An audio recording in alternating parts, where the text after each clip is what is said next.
Regarder le soleil se lever dans la vallée de la Loire donne l'impression d'être dans un conte de fées où le temps s'est arrêté. Tôt le matin, alors que la brume se levait lentement au-dessus de la Loire, les murs centenaires du château de Montclair étaient baignés d'une lumière dorée. Pour un observateur extérieur, cet endroit était le lieu de mariage idéal dont rêvent toutes les jeunes filles. Mais ce matin-là, ce n'étaient pas les chants des oiseaux qui résonnaient dans les tours du château, mais les bruits d'une guerre silencieuse. Et au milieu de cette guerre, moi, le lieutenant-colonel Juliette Renard, qui aurait dû être la femme la plus heureuse du monde dans ma robe de mariée, me tenait debout, ou, comme ma famille aimait à m'appeler, la honte de la famille. Cette histoire n'est pas seulement celle d'un mariage annulé ou d'une simple querelle familiale. C'est l'histoire d'une femme qui a dû prendre les armes contre les siens pour défendre son honneur.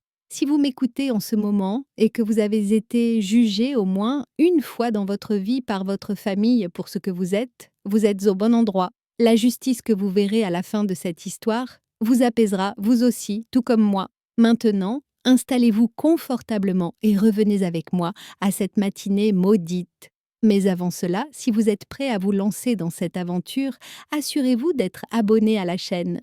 Car ce que vous allez entendre dans quelques instants est la preuve que la patience peut se transformer en une arme redoutable. Ce matin-là, lorsque je me suis regardée dans le miroir, je ne voyais pas Juliette, l'une des plus jeunes colonels de la Marine nationale française, mais seulement une femme qui essayait d'être une fille obéissante. Ma mère, Madame Geneviève, planifiait ce mariage depuis des mois. Chaque détail, chaque fleur, chaque liste d'invités, tout était destiné à rehausser la réputation de la famille Renard. Mon futur mari, Antoine, issu d'une famille de négociants en vin, était un homme au cœur tendre. Il m'avait aimé avec mon uniforme, mes bottes et mon caractère bien trempé. Mais ma famille, pour eux, mon grade, mes médailles, les étoiles sur mes épaules, n'étaient qu'une source de honte. Dans ma chambre, dans l'aile et du château, je me préparais, vêtue d'une robe de chambre. Au milieu de la pièce, sur un mannequin inanimé, se trouvait cette magnifique robe de mariée. Un rêve en pure soie, orné de dentelles, conçu par un célèbre couturier parisien à partir des dentelles que ma grand-mère portait dans les années 1950. Cette robe de mariée était mon pacte de paix, où avec ma famille, je serais comme il le voulait, je sourirais comme il le voulait, ne serait-ce que pour un jour je laisserais le soldat Juliette derrière cette porte. Je l'avais promis pour Antoine, pour la paix.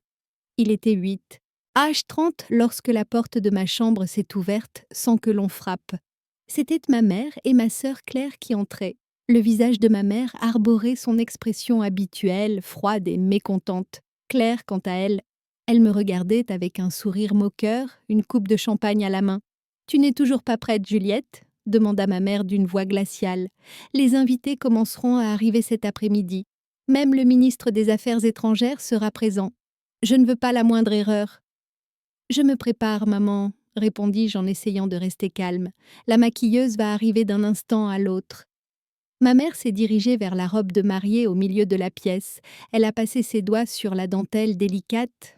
Son toucher n'avait rien de tendre. Elle ressemblait à un marchand inspectant la qualité d'une marchandise.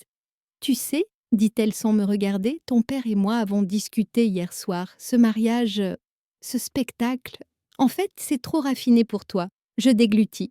« Que veux-tu dire ?» Claire intervint en gloussant. « Ma chère sœur, tu es plus habituée à l'odeur de la boue, de la poudre et de la sueur. Ces soies, cette noblesse. Ce n'est pas pour tes camarades soldats rustres. Nous avons peur de faire honte à la famille d'Antoine. » Je pris une profonde inspiration. La chose la plus importante que m'avait apprise ma formation militaire était de rester calme face à la provocation. Mes amis, ces gens que tu qualifies de rustres sont les officiers les plus distingués de France, Claire, et aujourd'hui devrait être le plus beau jour de ma vie. S'il te plaît, juste pour aujourd'hui. » Ma mère se retourna brusquement, avec dans les yeux une lueur de haine que je n'avais jamais vue auparavant. « Un jour heureux ? Pour nous, c'est un cauchemar, Juliette. Alors que tu pourrais être une femme au foyer, tu te promènes dans les montagnes comme un homme, tu donnes des ordres, tu salis notre nom de famille. Ton père n'ose plus regarder ses amis en face. Quand il lui demande « Où est ta fille ?», il a honte de répondre « Encore en manœuvre ». J'entendais ces remarques depuis des années. Mais aujourd'hui, le matin de mon mariage, je ne m'attendais pas à ce qu'il soit aussi cruel. Je fais mon devoir, maman, ai-je dit, en m'efforçant de ne pas laisser ma voix trembler. Et j'en suis fière. Fière? Ma mère a éclaté d'un rire hystérique, puis elle a posé sa main sur la jupe de ma robe de mariée, sur cette dentelle ancienne. Il m'a fallu quelques secondes pour comprendre ce qu'elle allait faire. Dans son autre main, j'ai vu les grands ciseaux en argent qu'elle avait pris dans sa boîte à couture. Non, murmurai-je. Maman, ne fais pas ça. Ce cirque est terminé, Juliette, dit-elle d'une voix froide. Et ce bruit horrible retentit. Sous mes yeux, elle a coupé de part en par le corsage de cette robe de mariée qui avait coûté une fortune et sur laquelle on avait travaillé pendant des mois. La dentelle était déchiquetée, la doublure en soie s'est échappée. J'étais sous le choc, incapable de bouger. C'était comme si j'étais prise dans un feu ennemi sans avoir de gilet pare-balles. Claire renversa, accidentellement, sa coupe de champagne sur la robe. Du vin rouge? Non. Une tache sombre couleur cerise se répandit comme du sang sur le tissu blanc immaculé. Oh! A dit Claire avec une fausse tristesse. Quelle maladresse! Mais bon, ça ne te convenait pas de toute façon. Ma mère posa brutalement les ciseaux qu'elle tenait à la main sur la coiffeuse. Je n'oublierai jamais ce bruit froid et sec du métal sur le marbre. Écoute-moi, dit ma mère en s'approchant de mon visage. Son haleine sentait la menthe et le parfum cher. Mais ses paroles étaient venimeuses. Tu vas descendre et dire à tout le monde que le mariage est annulé. Tu diras: je ne me sens pas bien, je n'ai pas supporté la pression. Nous inventerons un mensonge plausible pour Antoine. Je ne te laisserai pas continuer à faire honte à cette famille avec tes amis soldats de pacotille et ton attitude masculine. La fille de la famille Renard ne peut pas être officier. Point final. Ils se dirigèrent vers la porte. Avant de sortir, ma mère jeta un dernier regard par-dessus son épaule. Elle désigna la robe de mariée en lambeaux qui gisait sur le sol. Jette ça aussi, à la poubelle, à sa place. La porte se referma. Un silence profond et pesant s'installa dans la pièce. Je n'entendais que ma propre respiration et les chants joyeux des oiseaux dehors. Je m'effondrais à genoux, je touchais les morceaux de tissu sur le sol. Les dentelles de ma grand-mère avaient disparu sous la tache couleur cerise. J'avais envie de pleurer. J'avais envie de crier, de mettre la chambre sans dessus-dessous, de courir chez Antoine et de tout lui raconter. Je ressentais cette sensation familière de brûlure dans ma poitrine, ce goût amer dans la bouche que l'on ressent lorsqu'on est victime d'une injustice. Mes yeux se sont remplis de larmes. Une larme a coulé sur ma joue. Mais ensuite, cette larme s'est arrêtée au niveau de mon menton. Je me suis regardée dans le miroir. L'expression blessée dans mes yeux changeait lentement, ce qui m'avait permis de tenir bon pendant des années sur les terrains d'entraînement, dans les tempêtes au milieu de l'océan, dans les missions les plus difficiles, est entrée en action. La peur et la tristesse se sont évaporées. Elles ont laissé place à une froideur glaciale qui a commencé à envahir mon estomac. Ce n'était pas de la colère. La colère est chaude, incontrôlable. C'était une volonté pure. C'était le moment où un commandant analyse le champ de bataille. Ma mère avait raison. Cette robe de mariée ne m'appartenait pas. C'était un costume cousu pour Juliette, celle qu'ils avaient créée, qu'ils pouvaient contrôler, qui ne disait rien. Et ils venaient de détruire ce costume. J'étais libre. Je me suis levée. J'ai essuyé mes larmes d'un geste brusque. J'ai regardé une dernière fois la robe de mariée gisant sur le sol et j'ai souri. Mais ce n'était pas un sourire heureux, c'était le sourire d'un soldat qui voit son ennemi commettre sa plus grande erreur. « Très bien, maman », ai-je murmuré, à l'intention de la pièce vide. « Tu veux me faire honte ? Alors je vais te donner un vrai spectacle dont tu pourras avoir honte. » Je me suis dirigée vers mon armoire. Au fond, j'ai sorti cette chose qui se trouvait dans son étui spécial. La nuit dernière, je l'avais secrètement apportée en me disant « ça pourrait servir un jour ». Mais en réalité, je n'avais jamais prévu de la porter. J'ai ouvert la fermeture éclair. L'odeur du tissu propre et repassé qui s'en dégageait m'a envahi les poumons. L'uniforme de cérémonie de la marine, la veste blanche immaculée, les épaulettes dorées, les médailles qui brilleraient sur ma poitrine gauche. Le grand uniforme.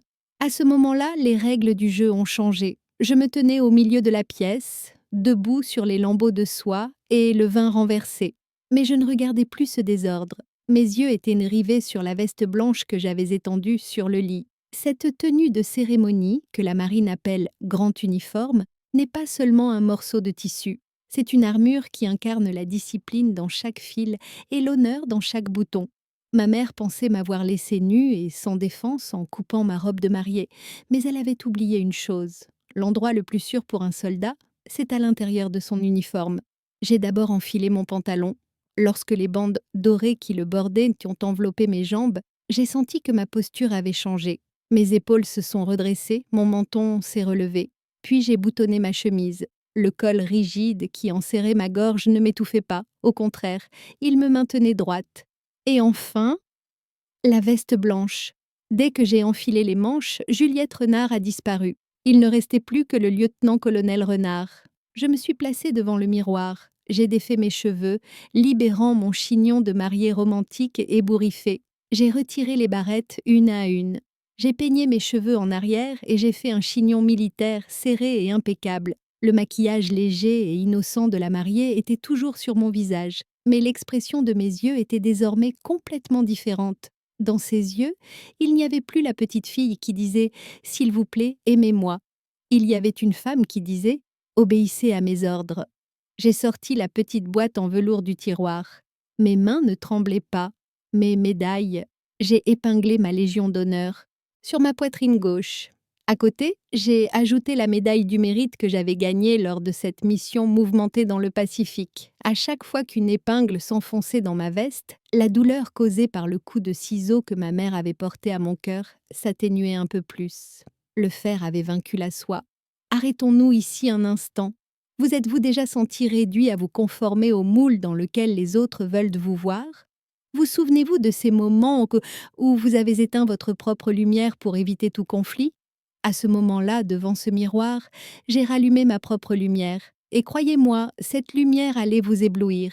Si vous aussi vous voulez prendre le contrôle de votre vie, que cette histoire soit votre signal de départ. Et avant de continuer, n'oubliez pas d'appuyer sur le bouton « J'aime » pour me rejoindre dans cette aventure, car la tempête ne fait que commencer. Au moment où je rangeais mon chapeau, cet iconique chapeau blanc, sous mon siège, on frappa doucement à la porte. C'était Pierre, le maquilleur. Lorsqu'il entra, un pinceau à poudre à la main, il aperçut la robe de mariée déchirée qui gisait sur le sol. Ses yeux s'écarquillèrent d'horreur. « Mon Dieu !» murmura-t-il. « Madame Juliette, que s'est-il passé ici? Votre robe de mariée ?» Puis il a levé la tête et m'a vue. Il est resté bouche bée. Il a regardé tour à tour mon uniforme blanc immaculé, comme tranchant comme une lame de rasoir, puis les médailles, ce qui brillait sur ma poitrine. Je m'attendais à ce qu'il soit pris de pitié. Mais ce que j'ai vu dans les yeux de Pierre, c'était une admiration sincère. « Pierre, dis-je d'une voix plus grave que d'habitude, oublie le maquillage de mariée. Peux-tu me faire quelque chose de plus marqué? Pas comme une peinture de guerre, mais d'autorité. » Pierre sourit, il avait compris. Il ouvrit rapidement sa trousse. « À vos ordres, commandant, » dit-il. Il n'avait pas prononcé ces mots pour se moquer, mais par respect. Il effaça le rouge à lèvres rose pâle qu'il avait appliqué sur mes lèvres. À la place, il appliqua une teinte naturelle mais affirmée, en accord avec le sérieux de mon uniforme. J'étais prête. Je me dirigeai vers la fenêtre. J'entr'ouvris légèrement le rideau. En bas, dans la cour du château, des voitures de luxe étaient alignées. Des Bentley, des Rolls-Royce. L'élite française, que l'on appelle la crème de la crème, se dispersait dans le jardin en sirotant du champagne. J'ai vu ma mère. Elle accueillait les invités avec un sourire factice, probablement. Probablement en répétant le discours qu'elle allait prononcer dans quelques instants. Juliette est malade, le mariage est annulé. J'ai sorti mon téléphone de ma poche. J'ai cliqué sur un seul nom dans mon répertoire. Capitaine Moreau. Il était mon bras droit. Et surtout, il faisait partie des 20 officiers que j'avais invités au mariage, mais que ma mère avait relégués dans l'annexe du jardin en déclarant « Je ne veux pas de personne en uniforme, on n'est pas au cirque ici ». Il a répondu au téléphone. « Commandant ?»« Moreau », ai-je dit. « Changement de plan, protocole alpha. » Il y eut un bref silence, puis vint cette voix rassurante. « Compris, commandant, l'équipe est-elle prête ?»« Oui », ai-je répondu en regardant ma mère en bas. « L'équipe est prête. Je veux tout l'équipement, y compris les épées. » « Les épées ?» Je sentis un sourire dans la voix de Moreau. « Ce n'était pas un mariage ?»« Plus maintenant, répondis-je, c'est une cérémonie de passation de pouvoir, capitaine. Soyez dans la cour dans 5 minutes. » Je raccrochai le téléphone. Mon cœur battait à tout rompre dans ma poitrine, mais ce n'était pas de peur. C'était cette montée d'adrénaline qui précède le combat. Je me dirigeai vers la porte de la chambre. Ma main se posa sur la poignée. Une fois cette porte ouverte, il n'y aurait plus de retour en arrière possible. Je détruirais le monde factice que ma mère avait construit et j'édifierais ma propre réalité. J'ai ouvert la porte. Le silence régnait dans le couloir. Seule la musique classique venant de loin se faisait entendre. J'avais retiré mes chaussures à talons. À la place, j'avais enfilé mes bottes militaires noires en cuir verni qui, à chaque pas, semblaient dire « Je suis là ». Je me mis à marcher dans le couloir. Le bruit que faisaient mes bottes sur le parquet annonçait l'arrivée d'une tempête. Je suis arrivée en haut des escaliers. Il y avait beaucoup de monde en bas, des centaines de personnes.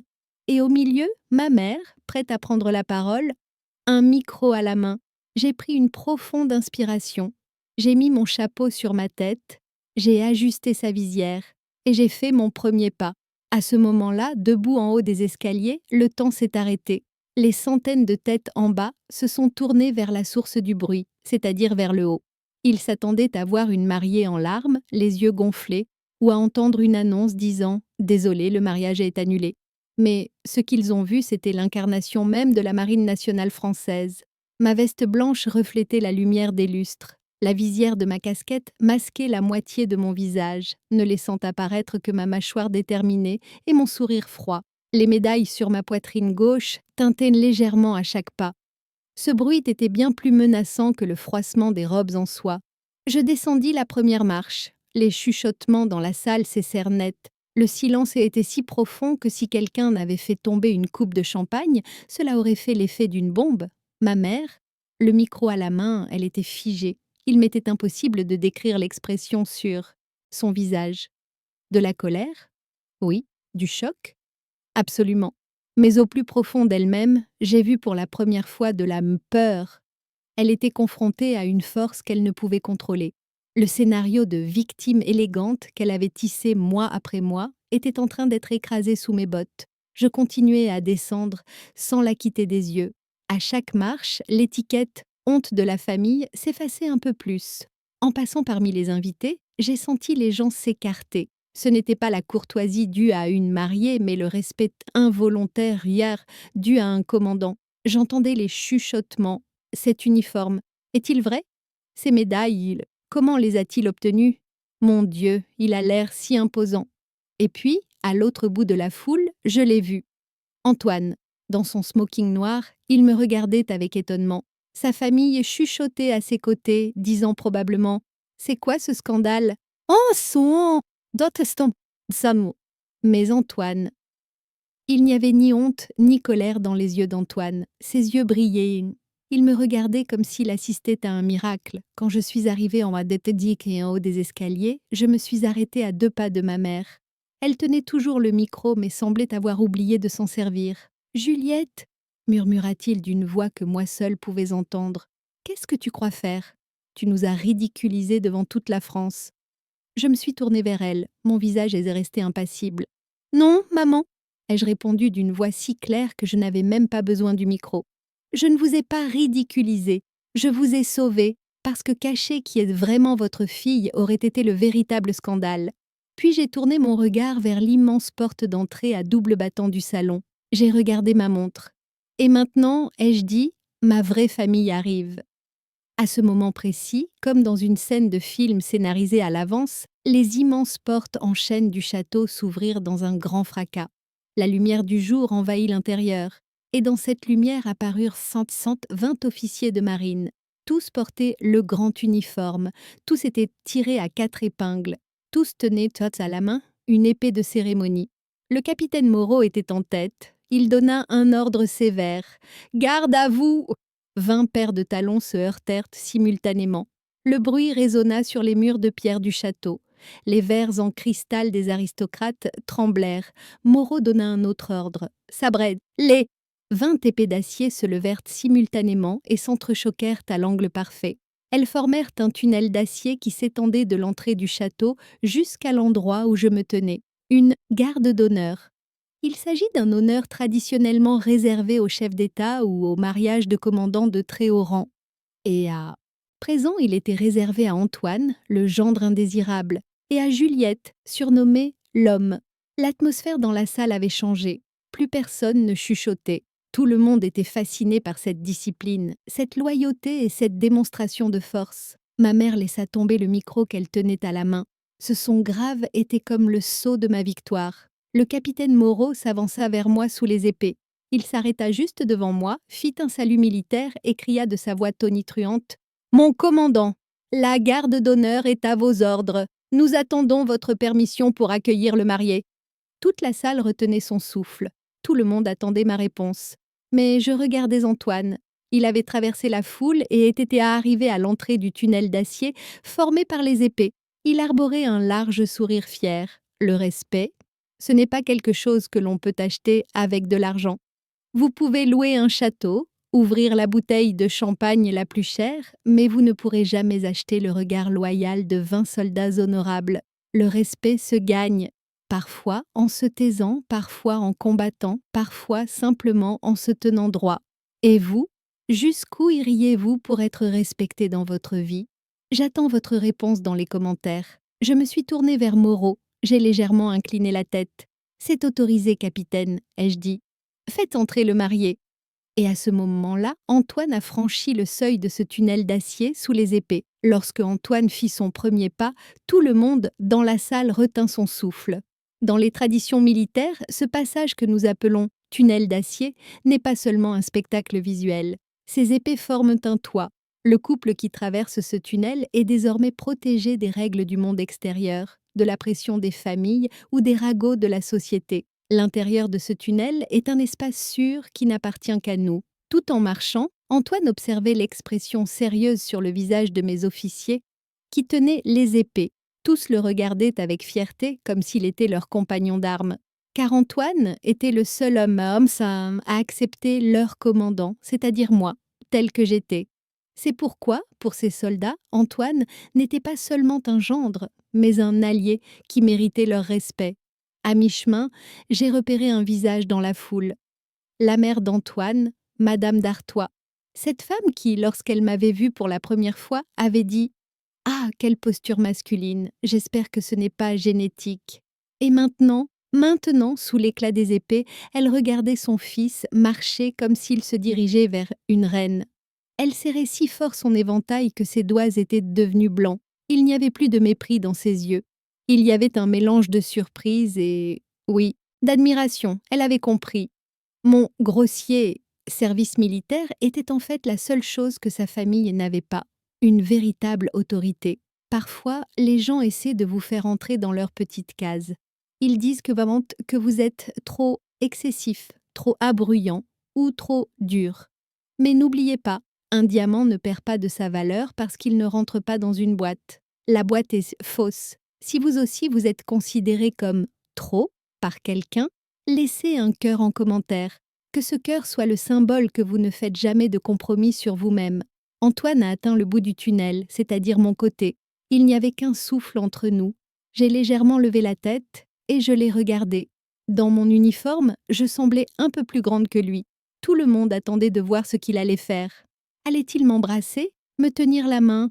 Antoine a fait le geste le plus élégant de ma vie. Lui, Antoine, le fils d'une famille de négociants en vin, que l'on qualifiait de efféminé, s'est légèrement incliné devant moi, devant 20 officiers et toute l'aristocratie. Ce n'était pas une révérence, c'était un signe de respect pur, transcendant les grades et les sexes que l'un des époux porte à l'autre. Puis il m'a pris la main, mais pas la paume. Il a retourné ma main et m'a embrassé le poignet, juste au-dessus de l'artère, à travers mon gant. « Mon colonel », murmura-t-elle, de manière à ce que je sois la seule à l'entendre. Ses yeux riaient. « Vous êtes très belle avec votre armée sous vos ordres. Mais je ne veux pas vous effrayer, ma mère a failli s'évanouir tout à l'heure. » J'ai souri. Son masque de commandant froid est tombé un instant, laissant place à la chaleur d'une femme amoureuse. « Ta mère ira bien, Antoine, dis-je. Elle avait besoin d'un peu de réalité. Maintenant… » Je levai la tête et regardai le capitaine Moreau. « Capitaine, baissez les armes.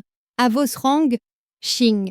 20 épées se sont rangées dans leurs fourreaux en même temps. Le bruit a résonné dans le château comme un coup de tonnerre. Je me suis tournée vers mes parents. Mon père, qui jusqu'alors était toujours resté dans l'ombre de ma mère, cet homme silencieux, souriait pour la première fois. Il m'a fait un signe de tête à peine perceptible. C'était l'approbation que j'attendais depuis des années. Quant à ma mère, elle s'était retirée dans un coin, tel un général vaincu.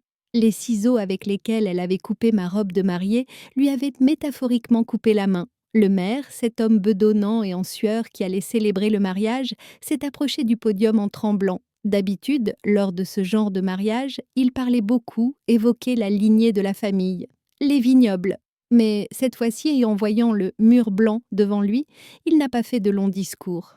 Nous, dit-il d'une voix tremblante, nous sommes ici aujourd'hui pour unir le lieutenant-colonel Juliette Renard et monsieur Antoine d'Artois. Pardon, l'interrompis-je. Ma voix était calme, mais toute la salle l'entendit. Pas seulement Juliette Renard, dis-je en regardant ma mère dans les yeux. Le lieutenant-colonel Juliette Renard, et je garderai cet uniforme jusqu'à la fin de la cérémonie. Si quelqu'un a une objection, la porte est là. Il n'y eut pas un bruit dans la salle. Antoine me serra la main plus fort. Continuez, monsieur l'officier, dit Antoine. Ma future épouse n'aime pas attendre. À ce moment-là, j'ai compris que notre mariage n'était pas annulé. Notre mariage s'était transformé en révolution. Nous avons dit oui. Les signatures ont été apposées. Lorsque j'ai posé le stylo sur la table, j'ai eu l'impression d'avoir signé non seulement un certificat de mariage, mais aussi la déclaration d'indépendance de ma propre vie. Normalement, à ce stade, les mariés reçoivent les félicitations et les familles déambulent fièrement, n'est-ce pas? Mais lors de notre réception, les choses se sont déroulées un peu différemment. Ma mère, Madame Geneviève, se comportait comme une véritable experte en gestion de crise. Elle se mêlait à la foule, courait d'un endroit à l'autre, un verre à la main, et, d'après ce que j'ai entendu, murmurait des choses telles que « Ah, oui, tout était prévu, mon prince. Le patriotisme de Juliette, vous savez, nous voulions apporter une touche moderne et choquante. C'est une performance. » J'ai plissé les yeux. Elle était donc en train de réécrire l'histoire. Incapable de m'humilier, elle essayait de s'approprier ma victoire comme si c'était son propre succès. Une manœuvre narcissique typique. Je pris Antoine par le bras. « Une seconde, mon amour ?» dis-je. « Je dois rafraîchir un peu la mémoire de ma mère. » Je me suis approchée de ma mère alors qu'elle discutait avec la femme du ministre des Affaires étrangères. « Maman », ai-je dit, sans perdre le ton autoritaire de ma voix.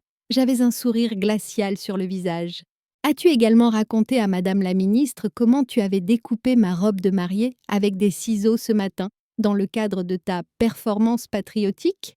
Ou as-tu omis ce détail afin de ne pas nuire à l'intégrité artistique ?» La femme du ministre regarda ma mère avec stupéfaction, le canapé qu'elle tenait à la main suspendu en l'air. Ma mère devint rouge écarlate. Sa couleur était plus foncée que le vin qu'ils avaient renversé sur elle le matin même.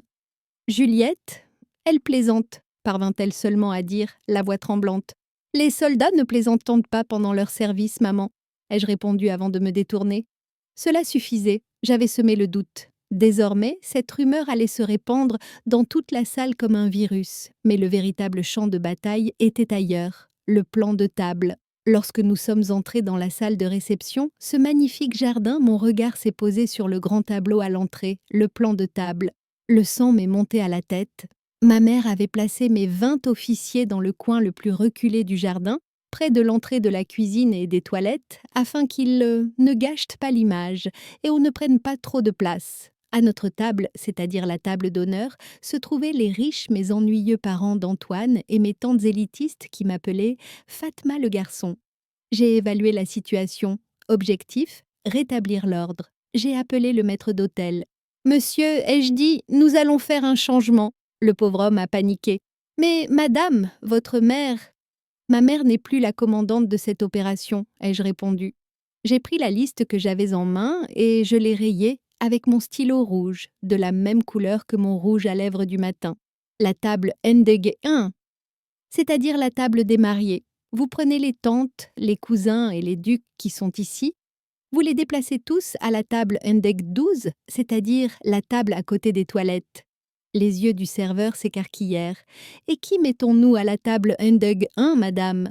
J'ai désigné mes compagnons d'armes qui se tenaient debout, un verre à la main, dans un coin du jardin, tels des statues. « Le capitaine Moreau et son équipe, » ai-je répondu. « car ce soir, ce ne sont pas les ducs qui ont défendu mon honneur, mais eux. Et à ma table, ce ne sont pas ceux qui ont un lien du sang, mais ceux qui ont un lien du cœur qui occupent net les places d'honneur. Pensez aux personnes qui font partie de votre vie, pas seulement celles qui vous aiment parce que vous avez un lien du sang ou qui font semblant de vous aimer, mais celles qui sont à vos côtés dans les moments difficiles. Ce sont eux votre vraie famille. Et parfois, pour donner à ces personnes la place qu'elles méritent, c'est-à-dire la place d'honneur dans votre vie, vous devez mettre un peu de côté ceux qui sont liés à vous par le sang. Avez-vous le courage de le faire? Si oui, envoyez cette vidéo à votre ami que vous considérez comme votre vraie famille. Lorsque le changement a été effectué, ma sœur Claire s'est précipitée vers moi, le visage déformé par la colère. « Tu as perdu la tête ?» m'a-t-elle sifflé. « Tu as mis ma tante Béatrice à la sortie de la cuisine? Cette femme allait nous léguer son héritage. Que font ces soldats à cette table ?» Je l'ai regardé de haut, comme un colonel regarde un soldat désobéissant. Ainsi, tante Béatrice pourra réfléchir à nouveau à qui léguer son héritage, accompagné de l'odeur des plats chauds qui sortent de la cuisine, ai-je répondu calmement. Et Claire, surveille ton ton. Tu n'as pas seulement affaire à ta sœur, tu as affaire à un supérieur. Lorsque nous nous sommes assis pour manger, le spectacle était impressionnant. Autour de moi, il y avait 20 officiers en uniforme, avec des étoiles brillantes sur les épaules. Antoine était plongé dans une conversation animée avec le capitaine Moreau au sujet des vins et des stratégies tactiques. Aux autres tables, les élites observaient notre table avec des yeux étonnés mais curieux, tandis que les rires fusaient sans discontinuer. Pour la première fois, les règles protocolaires ennuyeuses avaient été abolies. Les rires étaient sincères, les conversations franches. Et puis, la musique a changé. L'orchestre a entamé les notes de cette valse bien connue, la Moldo. Antoine s'est levé. Il m'a tendu la main. « Mon colonel, a-t-il dit en souriant, allez-vous pouvoir danser avec vos lourdes bottes ou allez-vous me marcher sur les pieds ?» Je me suis levée. J'ai ajusté la veste de mon uniforme. J'ai posé mon chapeau sur la table. « Regarde et apprends, civil, » ai-je dit. Lorsque nous sommes entrés sur la piste, tous les regards étaient braqués sur nous. En général, les mariés virevolent dans leurs jupes bouffantes et les mariés essaient de ne pas marcher dessus. Moi, je me tenais droit, comme à l'appel. Lorsque Antoine a posé sa main sur ma taille, j'ai senti qu'elle ne touchait pas de la soie, mais un tissu rigide, la ceinture de cérémonie que je portais à la taille. La musique s'intensifia et nous avons commencé à tourner. Mais ce n'était pas seulement une danse, c'était le calme avant la tempête, la véritable surprise qui allait bientôt secouer le château. Car le plan B de ma mère n'était pas encore entré en action. Antoine et moi étions au sommet de notre danse. À ce moment précis, alors que j'avais posé ma tête sur son épaule et que je m'apprêtais à oublier le reste du monde, le bruit gênant du micro a interrompu le rêve. J'ai relevé la tête. Au milieu de la scène, ma mère se tenait debout, un micro à la main. Une image était projetée sur l'écran géant derrière elle. L'écran était divisé en deux. À gauche, il y avait une photo de ma sœur Claire à l'âge de 10 ans, vêtue d'un tutu blanc, glissant comme un cygne lors d'un récital de ballet. À droite, il y avait cette horrible photo de moi à 12 ans dans la boue du jardin, le visage et les yeux couverts de blessures, jouant au guerrier, avec une épée en bois à la main. Des rires étouffés s'élevèrent dans la salle. Ma mère, certaine d'avoir attiré l'attention de l'assemblée, se mit à parler d'une voix faussement compatissante. « Mes chers amis, comme vous pouvez le voir, Juliette a toujours été différente. Nous, la famille Renard, avons observé avec patience ces périodes de rébellion.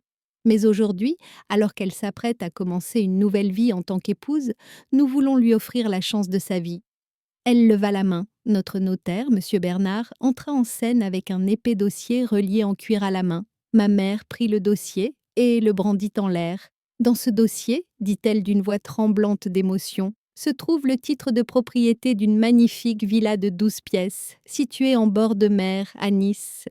Sa valeur est de 4 millions d'euros. C'est notre cadeau de mariage à notre fille chérie et à notre gendre. » Un grand applaudissement retentit dans la salle. Des « ouh » s'élevèrent. Antoine me regarda avec étonnement. Mais je savais. Ma mère ne donnait jamais rien sans rien. Cependant, dit ma mère en savourant le mot « cependant », nous avons une petite condition. Pour que ce titre de propriété soit transféré à Juliette, il faut encore une signature. La signature qu'elle apposera au bas de sa lettre de démission de la marine. Le salon est devenu glacial. En tant que femme, a poursuivi ma mère en me regardant droit dans les yeux, elle doit être une femme au foyer. Elle doit abandonner ce travail dangereux et masculin et vivre la vie de princesse que nous lui offrons. Tu as le choix, ma fille, soit ces grades et la solitude, soit cette clé et une vie paradisiaque. Antoine s'avança avec colère. Ce n'est pas un cadeau, c'est du chantage. Il était sur le point de crier, mais je lui ai retenu le bras. Calme-toi, lui ai-je murmuré. Attends ce moment. Je m'éloignai lentement d'Antoine. Je me mis à marcher vers la Seine. Le bruit de mes bottes résonnait dans le silence créé par ma mère. Tout le monde se demandait si j'allais prendre ce dossier, si j'allais céder. Soyez honnête. Auriez-vous renoncé à vos rêves, à votre carrière, pour une villa de 4 millions d'euros et une vie confortable? Ou auriez-vous choisi votre honneur et dit non à votre famille? C'est une question difficile. Je suis vraiment curieux de connaître votre réponse. Écrivez-la dans les commentaires. Je suis montée sur scène. J'ai pris le micro des mains de ma mère, non pas gentiment, mais avec fermeté. J'ai jeté un coup d'œil au dossier et j'ai commencé à rire. Ce n'était pas un rire nerveux, je m'amusais vraiment. Maman, ai-je dit, ma voix résonnant dans toute la salle. Ta générosité m'a émue aux larmes, vraiment. Mais je pense que tu fais une petite erreur de calcul. Ma mère a froncé les sourcils. Quelle erreur? J'ai sorti un morceau de papier plié de la poche intérieure de ma veste. Tu me parles d'argent et de biens immobiliers? Ai-je dit en me tournant vers l'assemblée. Mais tu oublies une chose, j'ai passé les 10 dernières années dans les montagnes et les océans, je n'ai même pas eu le temps de dépenser une grande partie de mon salaire. Tu sais ce que j'ai fait? J'ai investi. Le visage de ma mère s'est assombri. Il y a 3 ans, ai-je dit en levant le papier dans les airs. Ce château, le château de Montclair, était sur le point d'être saisi par la banque à cause des dettes de jeu de mon père et de tes dépenses somptuaires. Tu t'en souviens? Un investisseur secret a remboursé les dettes et a repris la propriété du château. C'est grâce à lui que vous avez pu continuer à vivre ici. Le verre que mon père tenait à la main est tombé par terre. Il était en 1000 morceaux. Cet investisseur secret, dis-je en me penchant vers le visage de ma mère, c'était moi, maman. Le seul bruit que l'on entendait dans le salon était le souffle des gens. Donc, ai-je poursuivi en posant le document que je tenais dans ma main, une photocopie du titre de propriété du château, sur le titre de propriété de la villa que ma mère tenait dans sa main. Tu me dis maintenant de devenir la maîtresse de maison, mais je suis déjà la maîtresse de maison. La scène sur laquelle tu te tiens, la table à laquelle tu manges, et même le toit au-dessus de ta tête. Tout cela m'appartient légalement. Je ne suis pas la honte de cette famille. Je suis le pilier qui répare secrètement le toit de cette famille pour qu'elle ne se retrouve pas à la rue. Je pris la parole une dernière fois au micro. Gardez votre villa pour vous. Mon grade n'est pas à vendre. Mais si vous voulez continuer à séjourner dans ce château en tant qu'invité, vous devrez respecter mes règles. Règle Andeg 1. Mes soldats doivent être respectés. Et dit la baba Ksapa Pama Samede. Je me suis retournée et j'ai fait signe au capitaine Moreau. Capitaine, la musique, s'il vous plaît. Nous reprenons là où nous en étions. Alors que ma mère s'effondrait là où elle se trouvait, l'orchestre entama un morceau plus entraînant. Mais cette fois, personne ne dansait. Tout le monde essayait d'assimiler ce nouvel équilibre des pouvoirs. Mais l'ivresse de la victoire est dangereuse. Car un chat acculé peut être plus dangereux qu'un lion. Et alors que je pensais que ma mère avait joué son dernier coup, j'allais comprendre à mes dépens que je m'étais trompée. L'évanouissement de ma mère était bien sûr une mise en scène. Mais les sirènes à l'extérieur étaient bien réelles. La musique s'est arrêtée une deuxième fois, cette fois pour de bon. Des lumières bleues et rouges envahissaient l'intérieur du château par ses immenses fenêtres. Les véhicules de la gendarmerie avaient envahi la cour, comme s'ils venaient mener une opération antiterroriste. Les invités se sont écartés, paniqués, tandis que 3 gendarmes en tenue d'intervention entraient par la porte. À leur tête se trouvait le capitaine Lambert, commandant de la gendarmerie de la région. Je connaissais Lambert. C'était un homme honnête mais strict. Ma mère, qui était évanouie sur le sol, s'est soudainement rétablie dès qu'elle a vu les policiers et s'est levée d'un bond. Des larmes coulaient de ses yeux, une performance digne d'un Oscar. Elle s'est précipitée vers le capitaine Lambert. « Capitaine, Dieu merci, vous êtes là !» s'écria-t-elle en me montrant du doigt. « Ma fille, elle est devenue folle. Elle a rassemblé ses hommes armés ici, elle nous a pris en otage. Elle essaie de me forcer à signer des documents. Elle m'a menacée avec une épée. Elle souffre d'un syndrome de stress post-traumatique. » Le salon se figea. C'était la calomnie la plus mortelle qui puisse être lancée à un soldat. L'étiquette « mentalement instable ». Si cela était consigné dans les procès-verbaux, je perdrais non seulement le château, mais aussi mon grade, mon uniforme, tout ce que j'avais. Le capitaine Lambert hésita. Devant lui se trouvait une madame respectable en larmes et une femme vêtue d'un uniforme au lieu d'une robe de mariée, entourée de 20 officiers. La scène semblait corroborer l'histoire racontée par ma mère. « Lieutenant-colonel Renard », dit Lambert, la main sur son pistolet, mais sans le dégainer. Sa voix était officielle. « S'il vous plaît, restez calme et gardez vos mains bien en vue. Nous avons reçu une plainte sérieuse selon laquelle vous auriez menacé votre famille avec une arme et tenté de la voler. » Antoine s'avança. « C'est absurde, ma mère ment. »« Reculez, monsieur !» cria Lambert. Mes officiers, menés par le capitaine Moreau, s'agitèrent nerveusement. Leurs mains se posèrent sur la poignée de leurs sabres. L'atmosphère était explosive. Un seul faux mouvement pouvait déclencher une bagarre. Et c'était exactement ce que voulait ma mère. Me faire passer pour un soldat dangereux et incontrôlable. Je pris une profonde inspiration. Je ralentis mon rythme cardiaque. C'était un piège. Si je criais, je prouverais que j'étais fou. Si je résistais, je prouverais que j'étais coupable. La calomnie est plus rapide qu'une balle et blesse plus profondément. Surtout lorsqu'elle vient de vos proches. Que faites-vous lorsque vous êtes accusé d'un mensonge auquel personne ne croit? Vous débattez-vous pour vous défendre ou jouez-vous le jeu froidement pour que la vérité éclate au grand jour?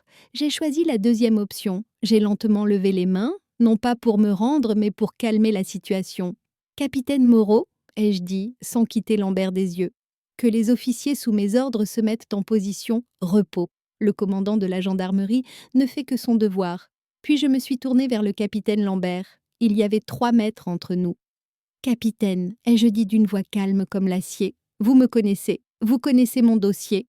Pensez-vous que je sois assez amateur pour menacer ma mère avec une épée lors de mon propre mariage, devant les officiers les plus éminents de France ?» Ma mère s'est interposée, la voix déformée par la colère. « Il ment. Il m'a forcé à signer ses papiers. Vous savez que le château m'appartient. Il est fou. Arrêtez-le. » Lambert hésita. « Madame, ces accusations sont très graves. Vous devrez venir au poste de police pour faire une déposition, mon colonel. » Je souris. C'était le moment de gloire de ma mère, me faire sortir menottée de ce mariage.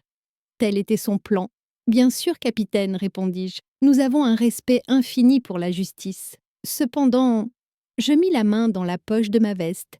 Les gendarmes se raidirent. « Du calme ?» ai-je dit. « Ce n'est pas une arme, juste de la technologie. » Je sortis mon téléphone. J'ouvris une application. « Ma mère a dû oublier dans l'excitation », ai-je dit, d'une voix audible dans toute la salle. Lorsque j'ai acheté ce château il y a 3 ans, j'ai fait rénover le système de sécurité. Il s'agit d'un système basé sur le cloud, conforme aux normes militaires, qui enregistre le son et l'image. J'ai touché l'écran. Ce matin, quand elle a coupé ma robe de mariée dans ma chambre, il y a 5 minutes, quand elle m'a fait du chantage sur scène, et à l'instant, quand elle a fait semblant de s'évanouir en vous voyant arriver, j'ai tendu le téléphone au capitaine Lambert. Comme vous pouvez le constater, capitaine, il y a bien une menace ici. Mais il ne s'agit pas d'une menace armée, mais d'une menace par calomnie. Et la victime n'est pas ma mère, mais un officier portant l'uniforme de l'État. Lambert a regardé les images, son visage s'est durci, son regard s'est lentement tourné vers ma mère. Ma mère a trébuché en arrière, comme un chat acculé qui pousse un dernier sifflement. « C'est un montage !» s'écria ma mère. « Il a modifié ces images. » « C'est une émission en direct, maman, dis-je, et ces images sont déjà téléchargées sur le serveur de mon avocat. » Le capitaine Lambert fit un pas vers ma mère. « Madame Geneviève Renard, » dit-il d'une voix qui n'avait plus rien de courtois, « occuper des fonctionnaires avec des accusations sans fondement, diffamer un officier et faire de fausses déclarations, Je pense que c'est vous qui devriez vous rendre au poste de police. » Les yeux de ma mère s'assombrirent, mais cette fois, elle ne faisait pas semblant. Elle était vraiment bouleversée. Mais à ce moment-là, quelque chose d'inattendu se produisit. Mon père, qui s'était discrètement éloigné de la foule, se présenta devant les gendarmes. « Attendez, dit-il. » Sa voix tremblait, mais pour la première fois, il avait la tête haute. Tout le monde a regardé mon père. Lui, l'homme qui se taisait toujours, qui s'inclinait toujours. « Ne l'emmenez pas, » a dit mon père. Puis il a lâché la bombe. « Parce que ce n'est pas lui le coupable, c'est moi le coupable. » Mon père, Henri Renard. Toute ma vie, je me suis souvenu de lui comme d'un accessoire silencieux, d'une ombre à côté de ma mère. Quand ma mère criait, il se cachait derrière son journal. Quand ma mère me critiquait, il me faisait sortir de la pièce. Je l'avais toujours considéré comme un lâche. Mais à ce moment-là, les épaules affaissées, debout devant les gendarmes, j'ai vu pour la première fois dans ses yeux l'instinct protecteur d'un père. « Qu'est-ce que tu racontes, Henri ?» s'écria ma mère, la voix aiguë de panique. « Va-t'en, tu n'as pas pris tes médicaments, tu ne sais pas ce que tu dis. » Mon père ne s'est même pas retourné vers ma mère.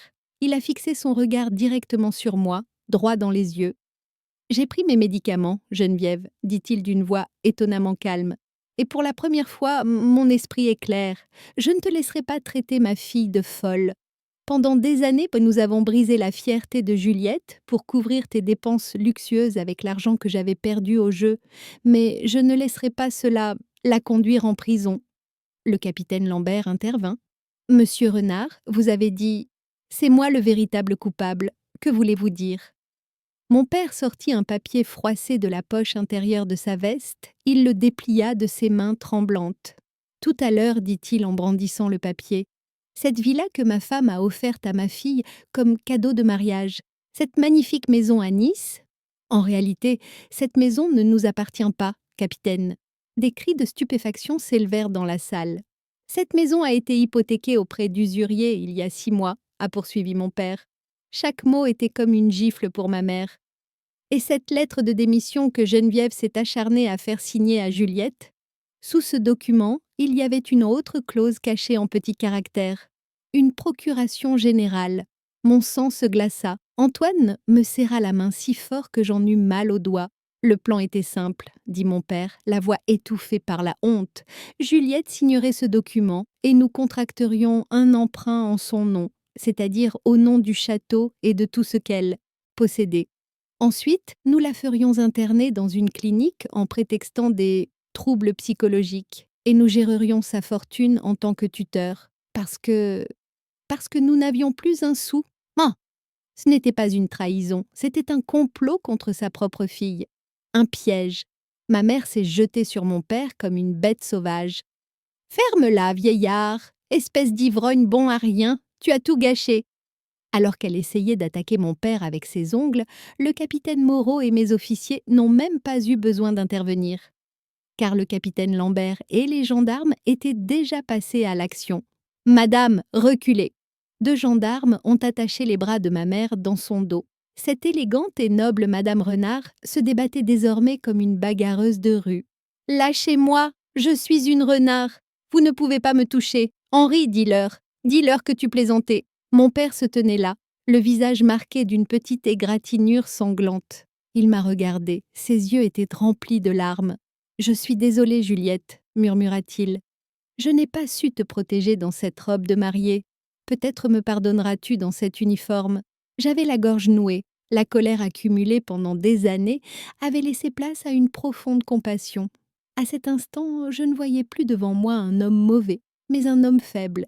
Et parfois, la faiblesse fait plus de dégâts que la méchanceté. « Capitaine, » dit mon père en se tournant vers le policier, « je savais aussi pour le plan d'escroquerie. Je suis complice.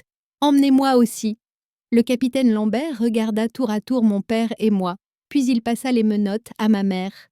« Monsieur, dit Lambert, nous allons enregistrer votre déposition en tant que témoin et informateur. Mais Madame Renard… » Il lança un regard glacial à ma mère. « Fausse déclaration, tentative d'escroquerie, coupes et blessures. La liste est longue, emmenez-la. » Ma mère, traînée par les gendarmes, quittait cette somptueuse salle de mariage non pas comme une reine, mais comme un dictateur déchu. En franchissant la porte, elle m'a lancé un dernier regard. Il n'y avait pas de regret dans ce regard.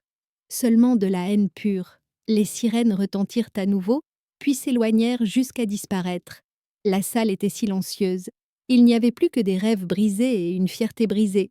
Mais mon père, debout, au milieu de la salle, se tenait droit pour la première fois, comme si un poids énorme avait été retiré de ses épaules. Je me suis approchée de lui. Mes officiers m'ont laissé passer. Je me suis arrêtée devant mon père. J'ai levé la main. Tout le monde pensait que j'allais le gifler. Mais j'ai simplement ajusté le col de mon père avec ma main gantée et essuyé le petit sang sur sa joue. « Il faut du temps pour pardonner, papa », lui ai-je dit. Mais l'honnêteté, c'est un bon début. Puis je me suis retournée, car la véritable fin de cette histoire n'était pas le départ de ma mère, mais ce que j'allais construire à partir de ces décombres. Et cette construction commençait maintenant. On ne choisit pas sa famille, mais on choisit ses réactions. Ce jour-là, j'aurais pu livrer mon père à la police. Mais un ennemi qui avoue vaut mieux qu'un ami qui nie. Qu'auriez-vous fait à ma place ? Auriez-vous envoyé votre père en prison ou lui auriez-vous donné une seconde chance ? Lorsque le véhicule de la gendarmerie transportant ma mère a franchi les grandes portes en fer du château et a disparu de la vue, une étrange agitation s'est emparée du jardin. Les ducs, les comtesses et les épouses des ministres, qui jusqu'alors avaient affiché un masque de courtoisie, se sont soudainement souvenus d'avoir des affaires urgentes à régler. Certains ont dit « j'ai mal à la tête », d'autres « je dois appeler la nounou ». En réalité, ils pensaient tous que le scandale était contagieux et s'enfuyaient comme des rats quittant un navire en perdition. En les regardant, j'ai légèrement levé ma coupe de champagne. « Au revoir », ai-je murmuré. « Je n'ai pas besoin de faire appel à une entreprise de nettoyage pour me débarrasser des excès de ma vie. » Bendan Maton. En l'espace de 15 minutes, la moitié des invités avaient quitté la fête. Qui restait-il ? Mes 20 officiers. Les amis sincères d'Antoine, ceux que nous qualifions de fous à l'université. Et, étonnamment, la famille d'Antoine. Mon père était affalé sur une chaise dans un coin, le visage caché dans ses mains. Je fis signe au capitaine Moreau. « Capitaine, dis-je, emmenez mon père dans la haie, chambre à l'est de la maison d'hôte. Placez un garde à ses côtés, non pas pour l'empêcher de s'enfuir, mais pour l'empêcher de se faire du mal. » Moreau acquiesça. Sous la surveillance de 2 officiers, mon père fut emmené sans protester, en silence. Il n'était plus le propriétaire du château, mais seulement un invité blessé. À ce moment-là, j'entendis quelqu'un tousser derrière moi. Je me retournai et me retrouvai nez à nez avec la mère d'Antoine, Madame d'Artois. Cette femme était l'une des plus snobs et des plus difficiles de France. Depuis des mois, elle ne cessait de me rabaisser en me traitant de fille de soldat indigne de son fils. Je pensais qu'après cette honteuse affaire, elle allait complètement m'ignorer. Elle ferma son éventail. Elle me regarda de haut en bas, mon uniforme blanc, mes médailles et les bottes que je portais encore aux pieds. « Juliette, dit-elle. » Sa voix s'était aussi froide que d'habitude, mais cette fois-ci, y avait-il une note de respect ? « Madame d'Artois, dis-je, sans baisser ma garde. Je comprends que vous souhaitiez emmener votre fils. Ma famille n'est pas vraiment le profil idéal d'une belle famille. » La femme sourit, mais ce n'était pas un sourire moqueur. « Idéal ?» dit-elle. « Ma chérie, j'ai vu beaucoup de mariages dans ma vie, des mariages très ennuyeux, très artificiels, très coûteux, mais c'est la première fois de ma vie que je vois une mariée diriger une armée pour défendre son honneur. » Antoine s'approcha de nous, craignant ce que sa mère allait dire. Madame d'Artois tendit la main et toucha légèrement l'une des étoiles sur mon épaule. « Nous, la famille d'Artois, nous respectons le pouvoir, » dit-elle. « Et l'honnêteté. Ta mère était une imposteur, mais toi, tu es authentique et tu es la seule femme capable de protéger mon fils. » Puis elle se pencha vers moi et murmura « De plus, quand ces officiers ont dégainé leurs épées, je dois avouer que c'était très impressionnant. Tu apporteras certainement un peu de discipline à nos ennuyeux dîners de famille. » Il se tourna vers Antoine. « Tu as de la chance, mon fils. Tu as trouvé une femme qui ne t'écrasera pas, mais qui t'élèvera. Ne la laisse pas partir. » Madame d'Artois m'a prise dans ses bras pour la première fois ce soir-là, en m'appelant « ma belle-fille ». À ce moment-là, j'ai compris que je n'avais pas seulement gagné une bataille, mais aussi gagné une nouvelle alliée, une famille puissante. Le reste de la soirée ? Ah, les mots me manquent pour décrire cette soirée. Les cravates se sont desserrées, les talons hauts ont été retirés. Mes officiers, d'ordinaire si sérieux et au regard sévère, se sont mis à danser avec les amis d'Antoine, comme s'ils faisaient que la farandole. J'ai vu le capitaine Moreau retirer sa veste, se diriger vers la cabine du DJ et passer de la musique pop des années 90. La peur avait disparu. La tension était retombée. Le château n'était plus un lieu régi par les règles froides et muséales de ma mère. C'était un foyer où résonnaient les rires, les bottes et l'amitié véritable. Vers minuit, Antoine et moi sommes sortis sur le balcon. Nous regardions la fête en contrebas. Il s'est tourné vers moi, a retiré sa veste et me l'a mise sur les épaules. « Tu regrettes ?» demanda-t-il. « Je sais que ce n'était pas le mariage de tes rêves. Ta robe de mariée a été déchirée, ta mère a été arrêtée, ton père s'est effondré. » Je l'ai regardé. Le clair de lune éclairait son visage. « Non, ai-je répondu. Le mariage dont je rêvais était un conte de fées. Mais ce que j'ai vécu, c'était le couronnement d'une reine. Je ne veux pas d'un conte de fées, Antoine. Je veux une vie réelle. Et ce soir, tout était tellement réel. » Antoine m'a pris la main. « Alors, mon colonel, a-t-il dit en souriant, bienvenue dans notre nouvelle vie, mais la prochaine fois, préviens-moi avant de dégainer tes épées, d'accord ?» J'ai failli y rester. Nous avons ri. Et à ce moment-là, au milieu de tout ce chaos, je me suis sentie comme si j'étais dans l'endroit le plus paisible du monde. Mais l'histoire ne s'arrête pas là, car ce que nous appelons happy end n'est en réalité que le prélude à un nouveau départ. Que s'est-il passé pendant que ma mère était en prison, que mon père suivait un traitement et que j'essayais de gérer cet immense héritage? Ne vous inquiétez pas, je vous raconterai tout dans le final, c'est-à-dire le récit complet de la justice divine. Lorsque les fausses foules de votre vie disparaissent, la poignée de personnes qui restent sont votre véritable trésor. Ce soir, mon trésor était l'homme qui se tenait à côté de moi sur ce balcon et les soldats qui dansaient en bas. Qui est votre trésor? Identifiez-les ou envoyez-leur cette vidéo. Et maintenant, êtes-vous prêts pour le grand final? 1 an s'est écoulé depuis ce matin de mariage orageux, où les épées ont été dégainées. C'est à nouveau l'automne, mais cette fois, il ne fait pas froid. L'air est doux et fleuri. Je suis actuellement assise sur la célèbre terrasse en pierre du château de Montclair. Devant moi s'étend la vallée de la Loire, peinte en rouge et en or par le soleil d'automne. Autrefois, cette terrasse était un endroit froid, régi par les règles strictes de l'heure du thé de ma mère, où personne ne riait fort et où seul le tintement des tasses en porcelaine se faisait entendre. Les murs étaient gris, les rideaux toujours fermés. Et maintenant, les chants des vendangeurs résonnent en contrebas. Dans le jardin, là où se trouvait autrefois le panneau « Ne pas marcher sur la pelouse », notre Golden Retriever Barut court à toute allure. Les fenêtres sont grandes ouvertes, laissant entrer le parfum frais des raisins. Le château n'est plus un musée, mais une maison vivante qui respire. Et les autres? Où ont fini les personnages de cette famille parfaite après la tempête? Je sais que vous êtes curieux. Voici la partie la plus satisfaisante de l'histoire, le grand rapport sur les vendanges. Commençons par la reine, c'est-à-dire ma mère, Madame Geneviève. Elle a toujours aimé être inaccessible, derrière de hauts murs. Son souhait a été exaucé, elle vit toujours derrière de hauts murs, mais pas dans un château, dans la prison pour femmes de reine. Le procès a été assez théâtral.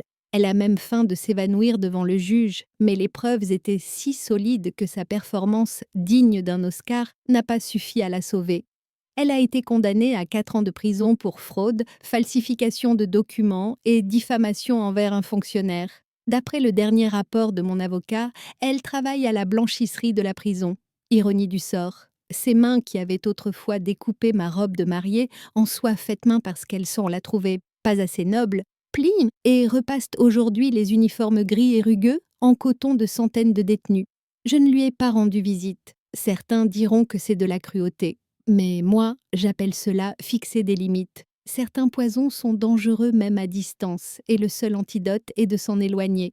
Ma sœur Claire, pauvre Claire, ses rêves d'héritage s'étant envolés, et l'empire factice de cartes de crédit de ma mère s'étant effondré, elle a dû découvrir la réalité de la vie à Paris, c'est-à-dire travailler. Elle n'est plus une consommatrice de marques de luxe, mais une employée. Elle travaille comme conseillère de vente dans une boutique de luxe sur les Champs-Élysées. Elle m'a appelée l'autre jour. Elle avait la voix éteinte. « Juliette, m'a-t-elle dit d'une voix larmoyante, j'ai très mal aux pieds. C'est tellement dur de rester debout toute la journée avec ses talons hauts et de sourire à des femmes capricieuses. Est-ce que j'ai eu pitié d'elle? Un peu. Mais je lui ai simplement répondu: cette souffrance, ça s'appelle le travail, Claire. Et ces femmes capricieuses, c'est toi il y a 1 an. Regarde-toi dans le miroir et apprends. Tu t'y habitueras. En raccrochant, sa voix était pour la première fois respectueuse. Et mon père, Henri, son aveu ce jour-là, l'a sauvé des barreaux. Compte tenu de son repentir et de sa coopération, le tribunal ne l'a pas condamné à une peine de prison. Il a été condamné à une peine de liberté surveillée et à des travaux d'intérêt général. Mais il a purgé sa véritable peine dans le tribunal de sa conscience. Il a commencé une thérapie, rompant le silence qui l'habitait depuis des années. Où est-il maintenant? En bas, là où les vignes sont les plus denses. Il porte une vieille salopette tachée. Ses mains tremblantes qui tenaient le vers sont désormais dans la terre. Il taille les vignes, aère le sol. L'expression effacée et craintive de son visage a disparu. Elle a été remplacée par celle d'un homme fatigué mais serein, d'un père qui se réconcilie avec la terre. Le soir, nous nous asseyons sous la véranda et jouons aux échecs. Avant, il n'osait même pas déplacer ses pions par peur de ma mère. Hier soir, il a sacrifié son roi pour sauver ma reine, c'est-à-dire moi.